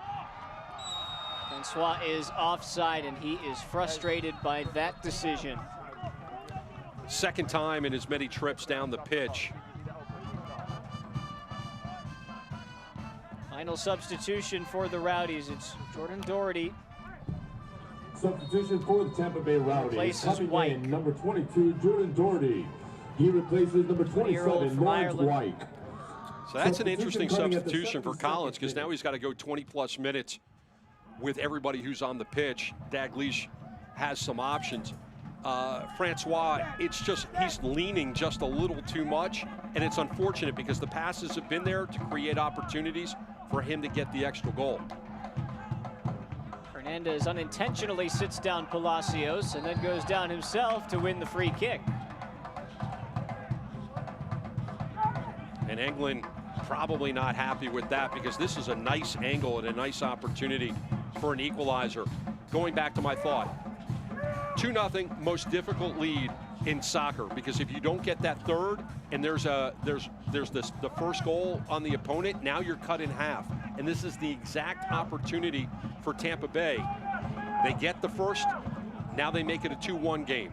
They get a set piece opportunity here in the 73rd. If they take advantage of it, it becomes a 2-2 game, and then it's a shootout the rest of the way.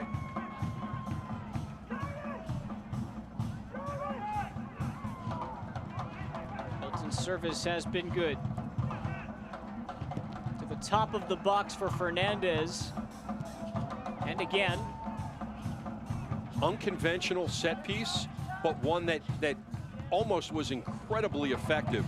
The shot just didn't leave the ground, which is the reason why it was knocked away. But I like showing a different look. I'm not a huge fan of going short, but that was one I liked the way they drew it up.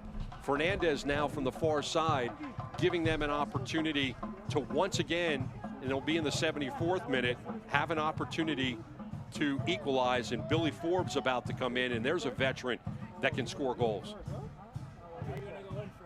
Guenzati gets his head to it, and Bolu Akinyode says we'll concede a corner happily and try to defend again.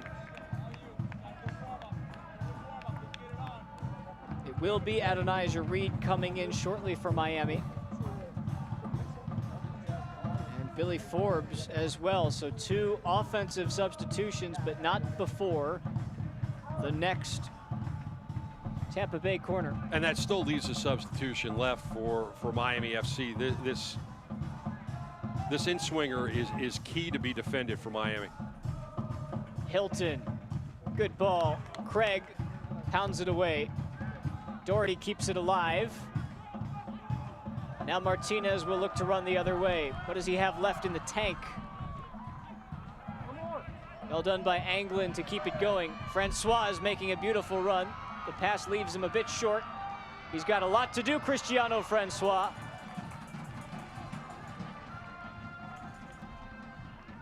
And neither Francois or Martinez know they're being lifted here in a moment. And it was great to see Francois stay on side. Might as well empty what's left in the tank.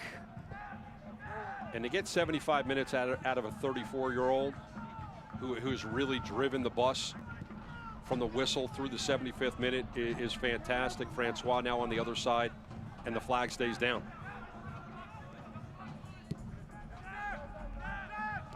Better spell of possession for Miami with a 2-1 lead and a pair of offensive substitutions looking for that third. This might be the longest possession of the game for Miami FC.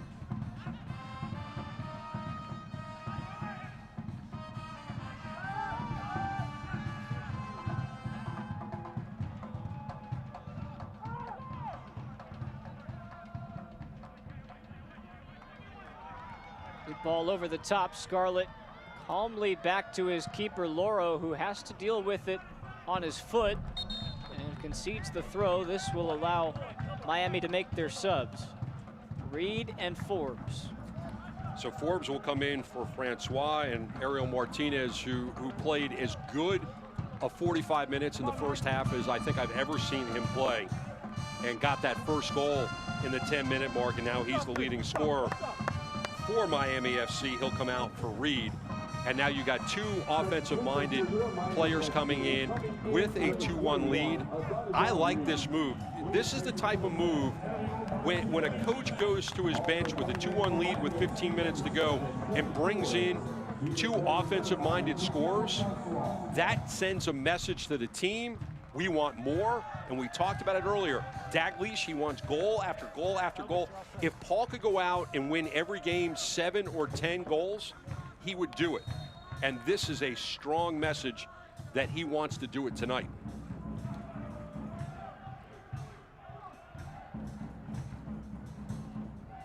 Dalglish literally has to send the message from his isolated booth.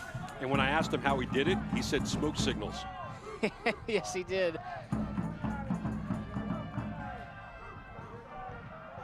You got to get the word out somehow, right? Well, it's not like you can pass a note like you're in study hall.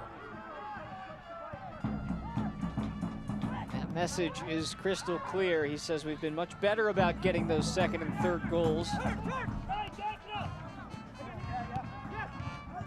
Become a more well-oiled machine, as he put it. But he also said, under no illusions do we think we're the finished product. And I think that's a fair assessment. I really do. He knows the limitations of his club. He knows what the opportunities and what the expectation is. The expectation comes from ownership down, that they want hardware. It was a rough start. We talked about that at the beginning of the season, but they played themselves into form. They need to continue on the form they've had tonight, but they need to improve upon it as well. Here's Dalgard. Hilton over the top. Guenzati goes down. Palacios heads it away. Fernandez cannot keep it in. You know, I think about that tandem that we saw earlier when Martinez was still on the pitch of Ariel Martinez and Junior Palacios, and I think about in the early days of Miami FC when Ariel Martinez and Wilson Palacios played together. There is a rich tradition with Miami FC, and it continues year to year to year. And to bridge that and to see Ariel Martinez come back to this team, wear the captain's badge, score the goal, be the leading scorer for Miami FC. These are the types of things that Paul Dalglish and company want to build upon. We talked about it at the beginning of the broadcast. 17 new players came to this roster, only 4 returned. But in bringing back RBK and bringing back Ariel Martinez, Paul Dalglish also brought back some tradition and some knowing of the history of this club, and it's showcasing tonight. There would be no history without the fans who are back for the first time. And they are loud and proud as they've been since day one. Day Brigade back in the building. Nice to hear from them today. Nice to hear them in the building. And I know they were thrilled to come back. There is nothing more difficult than being a fan and not being able to come to the ballpark to watch your team play. De Silva fed by Forbes as we approach the 80-minute mark.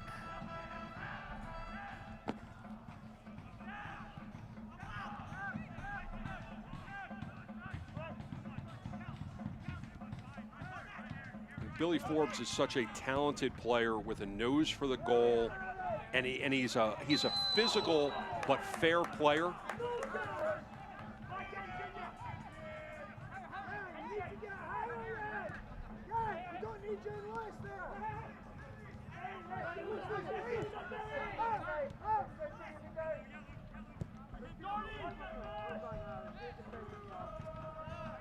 Tampa Bay can scrounge even a point from this game.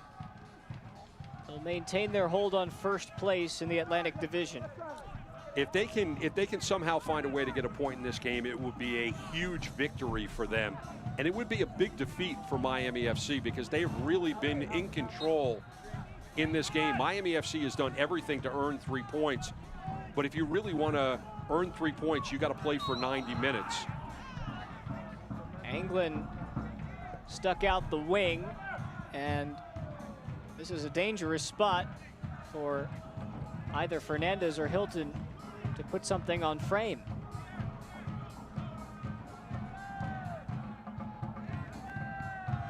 These are the types of set pieces that we've seen haunt teams late in this league in the past. It's going to be interesting. You got Hilton to show the right foot, and you got Fernandez that will show the left. They can hide it against this four-man wall, and either one of them can go right at it.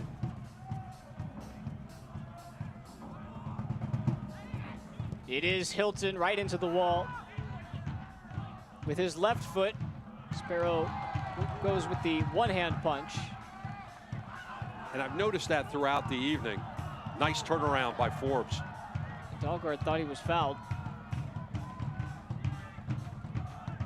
If there's one thing you learn early as a youth in soccer, you play to the whistle.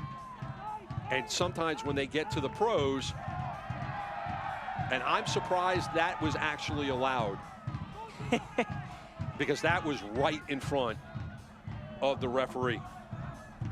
Well, there are justified pushes and there are malicious pushes. I think that was one of the two. Okay, you want to take a stab at which one it is? Didn't see a whole lot of maliciousness in it. Late in the game, when you're down and you push your opponent when you're trying to kick it, it's deliberate. And if you get away with it, then you think that you can get away with it the next time and the next time. He has refereed a fantastic game tonight. This has been physical. There's been cards handed out, but nothing's gotten out of control. And that's what you like. The players have been able to play in this match.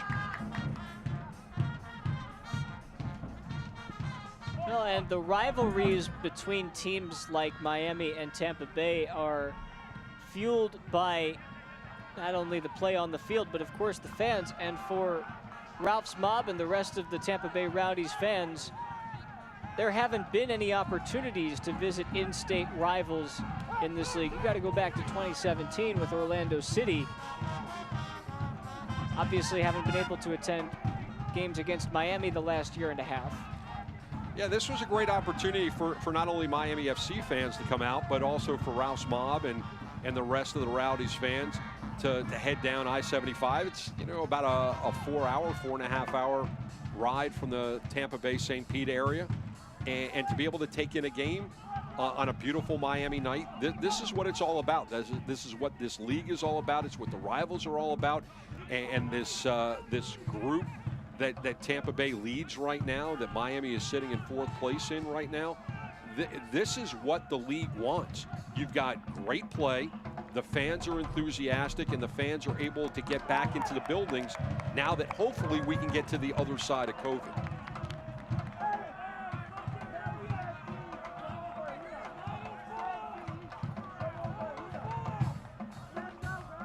What Sparrow needs to be careful of in the 85th minute here is he takes too long and gets a yellow card.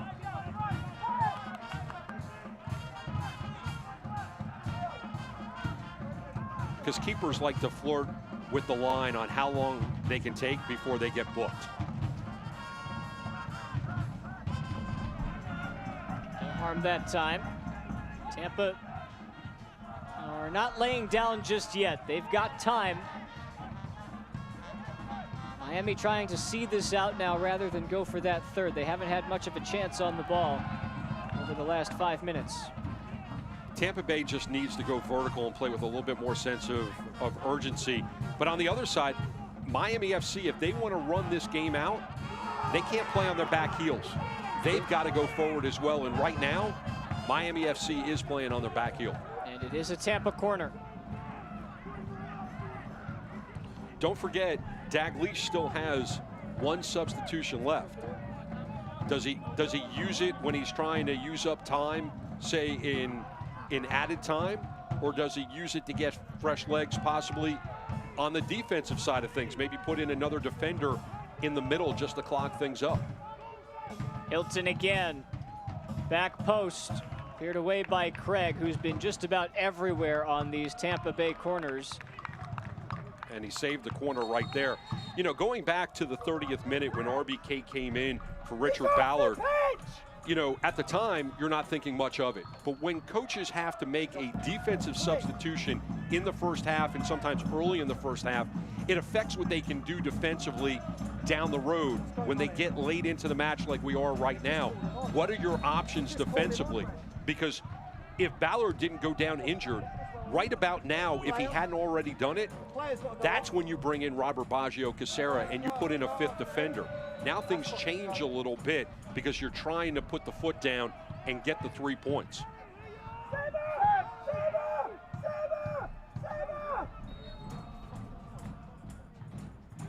Guinzotti wins the corner, and that was very close to the line. Tampa continue and persist. This is a team that won its first 5 matches this season. They didn't lose 2 in a row last year. They've lost each of their last 2 and are now in danger of losing their 3rd straight. It's Hilton again. Anglin heads it away. Ekra tees it up. Ekra's shot. Ekra probably waited a little bit too long to take that shot. Waited in the ball until the ball was at the level he wanted. His hips were open. Played it to that far post, but had no curl on it whatsoever, which was the reason why the ball sailed wide right. And once again, now Sparrow is going to take his time, try to milk the clock as much as he can. The advantage, once he kicks this thing away, is he has such a cannon for a right foot that he becomes an offensive weapon. And right now, Miami FC wants to get the ball to the final third and keep it there for an extended period of time. Here's a rare surge forward for Miami, and already the corner flag appears enticing.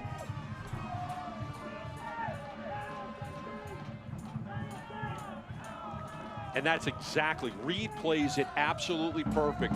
Go to the corner, get the ball punched out by your opponent, and then everybody take their time on when you're going to throw it in.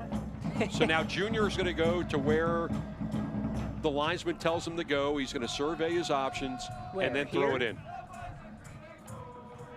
Reed wants to turn the corner, but he's also happy to use his body as a human shield. And there's the foul. There's So still time. this is exactly what Miami FC wants to do. They do not need to take another shot. They don't need the ball to really move from this spot, but smartly, there was a foul on this end, so now Miami FC gets a set piece. So the question becomes in the 89th minute, and you know that you got stoppage time. Do you play it, or do you go short? They go short, they try to earn the corner, and now there's another throw. Now we're in the 90th minute. We're being told there's going to be 4 minutes of added time for your viewing pleasure, and now Palacio once again is going to go and survey his options and take his time. This time, Reed's challenge was a nasty one, and it results in a booking.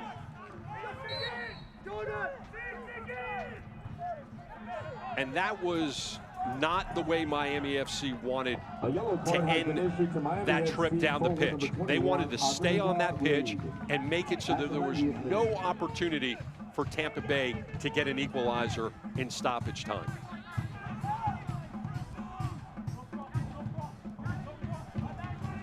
Here's Ekra. Now Hilton. We will have 4 additional minutes. 4 minutes for Miami to see this out. 4 minutes for Tampa Bay to get back on terms. Dalgard on the left side. Guillen. Doherty. These 4 minutes may be a defining time in Miami FC's season. Ekra pops it up, headed clear by Craig. Ekra knocks it down, Lasso's in there, and it's mishit in the end by Cerbelli. Tampa Bay cannot get what they want, but it looked like they had a couple of good looks at it. If it was 1985 and this was a highlight you were watching on ESPN and Dan Patrick was calling it at the end of this, and we'll just let it all play out, and I'll call it right at the time. Here it is, Cerbelli, the whiff.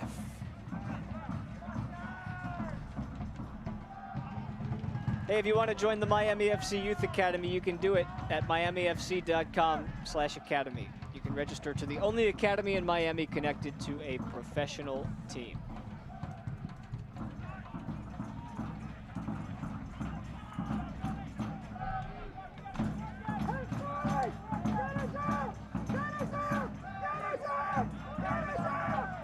Loro ushering his players forward.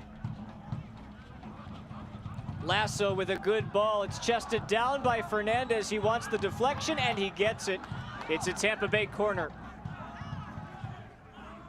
Fernandez, such a big frame, very intelligent footballer, playing it off the chest, trying to keep the play alive, to stay in this end, and to open it up now. We're 2 minutes in of the additional 4 minutes, and Loro has joined. He's about 12 yards in front of goal.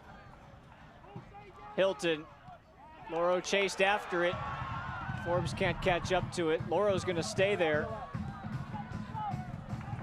Oh, and a poor pass that forces Loro back to his post, and Miami can take all of the air out of this one. Well, they still have a minute and a half, and there's at least 2 opportunities, maybe 3, if Tampa Bay can get their possession of the ball and control it to go at Sparrow. But when you pull the goalkeeper like that, Miami FC needs to be aware of it. Have a player that's far enough down the pitch that if the ball gets punched away, that they can just kick the ball down and try to get an open net goal. Forbes was pretty close to that. 2 first-half goals for Miami. Ariel Martinez in the 10th. And then Pierre da Silva's cross in for Othello Ba in the 34th. That at this stage would go down as the winner. Leo Fernandez came back with a goal just over an hour in that made it 2-1, and Tampa Bay have pushed hard for the final half hour and have not been rewarded. And that was an unforced error by Sparrow, because no reason to kick it towards the sideline. Kick it down the middle of the pitch, get as close to Loro as possible, and have one of your teammates run into the corner and run out the clock. It's hit and hope. Sparrow goes for it, and he's fouled in the process. He and Lasso, along with Chapman Page, exchanging some words, and the frustration is evident. Do not think that they've got dinner plans on Lincoln Road tonight. So Lauro putting it up in the air, and you see Sparrow. And what's interesting about that exchange is throughout the night, Sparrow's been punching it away. And this is one of the few times that he's gone up for a 50-50 and tried to snatch it out of the air and control it. And now we're in borrowed time. Miami FC hadn't beaten Tampa Bay in its first 5 tries in the championship. They've now done it 2 in a row. And that was a decisive win from whistle to whistle, led by Ariel Martinez. He was the distributor. He was the leader tonight. He gets the goal in the 10th minute.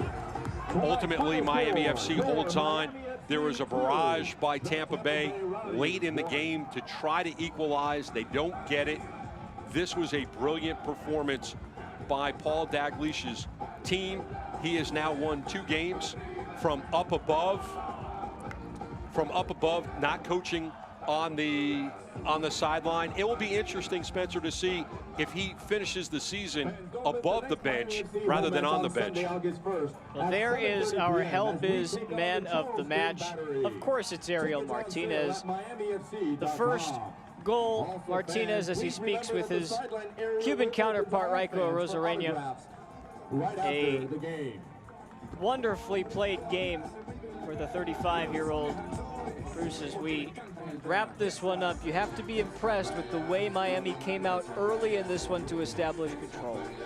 Just the first couple of times they had the ball, and you look at Day Brigade right now, they ran it from right to left, and they found success, and they continued to do it, and that's why they got the 2-1 win. Final highlights and stats when we come back. It's a 2-1 Miami FC victory.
Bruce Silverman is alongside me, Spencer Siegel. We're happy to have you for this one. Great game tonight. Miami with a 2-1 win over Tampa Bay. Entertaining from start to finish. And now we're going to show you just how we got there. 2-1 the final. It was Miami early in the first half, Bruce, and it was mostly in part due to Ariel Martinez. Ariel Martinez, like I said earlier, one of the best performances in first 45 minutes that I've seen in his career. And right there, patience to draw out the defenders and then the keeper and get around it, thread the needle. That's as pretty a goal as you're going to find. 1-0 in the 10th minute. Martinez scores his 3rd goal of the season. He is now the leader on this Miami FC team in terms of goals scored. And the 2nd goal came not too long after, 34th minute, Othello Ba with his 2nd. Once again on that left side, and De Silva with a brilliant centering pass, and Ba just punching it home. 2-0 in the 34th, and that's all the scoring that Miami FC was going to need tonight. It didn't hold up that way. Tampa Bay was able to get a goal. We're going to see it here in a moment. But overall, a great performance Yeah, this is Leo Fernandez from Dalgard, and you thought for a moment there that Tampa Bay would be working their way back to something special because they dominated for the most part the possession and the shots in the second half. No, they really did. I mean, it was, 66-34 in the first half in terms of possession. I know that's going to change. We highlighted Fernandez tonight at the beginning, and he earned it, and look at that. Yeah, it was 65-35 in the second half in favor of Tampa Bay. And that's why it was just a 2 percentage point difference. The only stat that ever matters is the one up top, and that was 2-1. And despite the fact that Tampa Bay really poured on the shots in the second half, look at that, 16, 17. It changes as we talk about it. 17 shots for the game against 7 for Miami. But Miami just created the great chances because of Ariel Martinez, the 34-year-old Cuban who I know has been keeping an eye on his native land and everything that's been going on down there. You saw him earlier tonight during the picture with the club, and he had the Cuban flag wrapped around him. You see him there with fans. This is the Ariel Martinez that came to Miami in 2016, became a fan favorite, and 5 years later, 6 seasons later, he's still shaking hands and taking pictures with all the fans. Big test for Miami next weekend at Hartford Athletic. Meanwhile, Tampa Bay hosting Loudoun next Saturday. That does it for us tonight. It's Miami getting their second straight win against the Tampa Bay Rowdies, thanks in part to that man, Ariel Martinez. For our producer, Jake McCloskey, he's Bruce Silverman. I'm Spencer Siegel. Thank you so much for joining us tonight. Go out and check some other ESPN Plus action. You got a lot of USL Championship options. Why don't you go ahead and do that? We'll see you next week. Good night, everybody. This copyrighted telecast of the United Soccer League Championship cannot be retransmitted, rebroadcast, or reproduced without the expressed written consent of the United Soccer League Championship.